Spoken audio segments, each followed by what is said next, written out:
कहते हैं लाशें कभी झूठ नहीं बोलती, लेकिन उस रात जो कुछ एक मोर्चरी में हुआ उसने इस कहावत को हमेशा के लिए बदल दिया।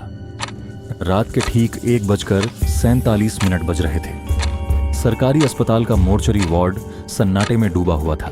दीवारों पर जलती पीली लाइटें हल्के हल्के झपक रही थीं, जैसे कुछ कहना चाह रही हों। डॉ अविनाश उस रात ड्यूटी पर अकेले थे। उन्हें एक एक्सीडेंट केस का पोस्टमार्टम करना था।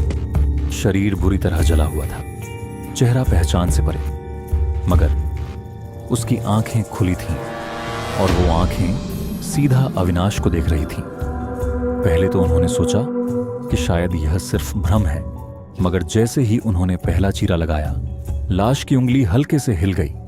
अविनाश के हाथ कांपने लगे, लेकिन उन्होंने खुद को संभाला, ये मानते हुए कि शायद कोई नर्व का रेस्पॉन्स होगा। उन्होंने औजार उठाया, मगर वो उनके हाथ से गिर गया, झलकर। अब डर की परछाइयां हर कोने में फैलने लगी थीं। हर बार जब वो उस लाश को छूते, कुछ न कुछ गड़बड़ होता। बिजली झपकती, मशीनें रुक जातीं और दीवारों से अजीब सी फुसफुसाहटें सुनाई देतीं। बचाओ। एक बेहद धीमी लेकिन साफ आवाज, जैसे कोई सड़ा हुआ गला कुछ बोल रहा हो। अविनाश ने लाश के अंदर की जांच के लिए एक कैमरा मुंह में डाला। स्क्रीन पर जो दिखा वो उसकी कल्पना से परे था।